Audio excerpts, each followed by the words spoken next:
Farouk, Ron Simmons was in the front cutting the promos, and you're watching him in the back, and it was all facial, bro. Yeah. You could tell he thought he should have been the head of the group.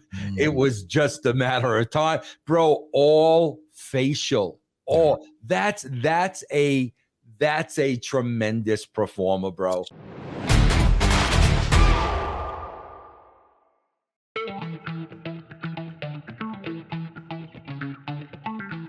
What's going on, everybody? This is Dr. Chris Featherstone, PhD, and I'm here with the absolute jacked former WCW World Heavyweight Champion and former WWE head writer. He is one half of the Alpha Bouncies. Vince Russo, how are you, man? I'm good, Doctor. How are you, man? Heck was that? Doctor, I am sitting here doing this show with you in my underpants. Yes. 8 o'clock at night, drinking an Ovaltine. What could be better, bro? Oh, man. Ovaltine. Ovaltine, bro. That's a blast from the past. I remember those Ovaltine commercials. Yes. Back in the 90s, man. Those were pretty. What could be better, bro? I got my cutoff T-shirt. Yeah. Guns. What could possibly be better? I'm here with the doctor. Yes, indeed. Yes. Is that a Ricky Bobby shirt? Yes, it is. Very nice. If not first, you're last, ladies and gentlemen. Absolutely, Ricky Bobby. So, we're gonna go from Ricky to Rocky, ladies and gentlemen. Now we're gonna talk about some Rocky Maivia. So, here's an interesting thing about The Rock. You work with The Rock. 96, I believe he debuted. Survivor Series 96, if I'm not mistaken. Was a part of the winning team. So you were heavily into writing around the 97 year, or was it in 96 as well? Bro, I'm bad with years. I can tell you we're at a Monday Night Raw, and bro, I told this story. I've told this story a million times. And bro, it's not rocket science. And he was Rocky Maivia and all this. And as I'm working with him, bro, like all I kept thinking about was The Rock, The Rock, The Rock, The Rock, The Rock. But all I kept thinking about was the great Don Morocco. So I'm like, God, bro, you can't. I can't tell him about that moniker because, bro, I was such a huge fan of Morocco. Then I remember, backstage, man, the night before the show, I went up to him and it was just him and I said, bro, what if you went out there and referred to yourself in third person? And he goes, what do you mean? I said, what if you just went out there and said, The Rock this, The Rock that, The Rock, this, that, that. And he looked at me, he's like, really? I said, yeah, bro, really? I think you should go out there and try it. And that night, bro, he went out for the first time and talked about himself as The Rock. And it was one of those moments where when I'm backstage and watching, I know, like, that's it, bro. Like, that's it. And then, bro, it's like, of course, years later, I'm called a liar that all that was made up because evidently Jim Ross had the same idea that I had. And, bro, listen, man, one thing I know Jim Ross is a liar. I mean, absolutely not. Jim Ross is a straight up guy. And bro, I've said this a million times. Bro, the guy's name was Rocky. So referring to him as The Rock was not rocket science. So I'm sure JR and myself had the same idea. I don't think, I've never heard JR tell that story. Bruce Pritchard has told that story. But if JR said, I had a conversation with The Rock about The Rock, I would believe JR 1,000%. Because like I said, bro, it was you're going from Rocky to The Rock. Yeah.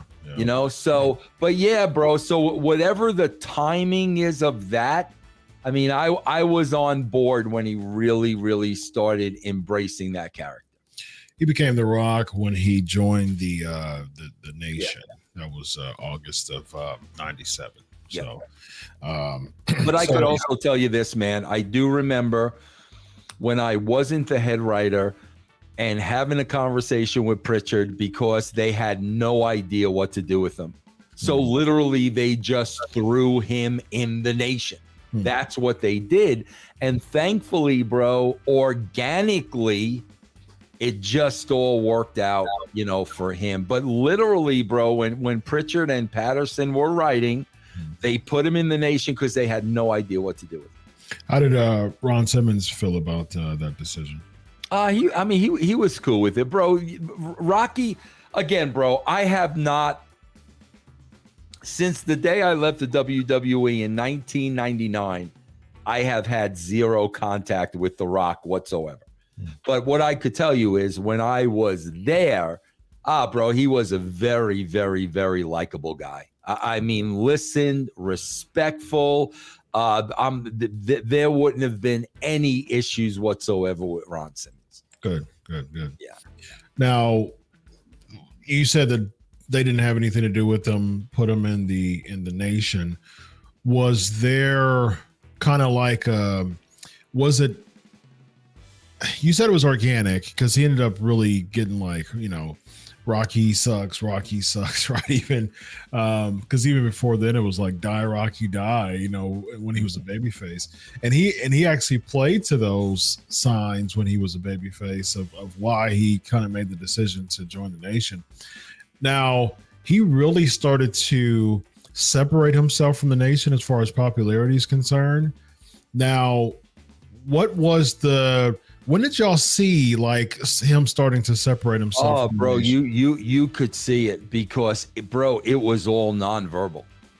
It went when Farouk, you know, Ron Simmons was in the front cutting the promos, and you're watching him in the back, and it was all facial, bro. Yeah. You could tell he thought he should have been the head of the group. It was just a matter of time, bro. All facial. That's a tremendous performer, bro. Sure. When they're not saying a word and they're giving you the facials, and you know exactly what they're thinking. Yeah. Was it planned for him to make those facials? Not at all. Not so at he all. did it himself. 1 billion%. And bro, I remember watching those in rings and watching him. Yeah. My eyes were glued to him. And he did all that himself. There was no plan for him to take over the name. Nothing. He did all that himself.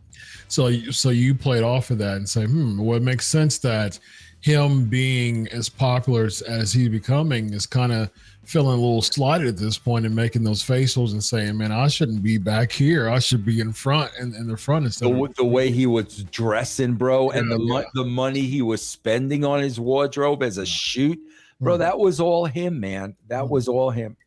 So he started to invest in himself very early, and it paid off relatively quickly. I mean, he became champ the next year. I mean, 2 years after he debuted, he debuted in SummerSlam 90. I mean, Survivor Series 96, became champion in Survivor Series. And 90. it was not, I think we would both agree, it was not a good debut. No, it was. Yeah, no, bro. It was pretty bad. Yes. Yeah. Blue chipper and, you know, just the you know, the going down the aisles with the clapping, patting the hands, and just the white meat baby face. And but here's I will say this though, Vince. It's interesting because really good heels are made when the pendulum swings completely opposite. You know what I mean? And so I do think there was some benefit to that. Just really awkward white meat baby face, like too good to be true, so to speak. I really don't believe that too much, but just the like cookie cutter style, something's up, like this is super happy, why is he clapping everybody's hands and kissing babies type of Rocky. And I think if we would have had like a middle Rocky that had a little edge, the turn wouldn't be as potent as it was. I agree. I think the reason why Rocky worked or The Rock worked is because Rocky was completely 180 opposite cookie cutter babyface, and then boom, just swung the other way, and it was completely different. And that's the reason why I think turns are so. I think turns, there's an art to a turn, you know, and it bothers me when people just make irrelevant, oftentimes useless turns just to push a storyline a little bit. The turn really didn't have any payoff. It just didn't mean anything, man. And I think the Rocky turn was so good because people were like, wow, I couldn't even imagine him even having that layer. You know what I mean? Like I didn't even imagine that layer in the Rocky idea that we saw. So I agree with everything you said, bro. Yeah. So I think it paid off very well, of course. And he became one of the fastest champions from his debut. You know, you have people like Brock Lesnar, Kurt Angle. The Rock was one of those people as well.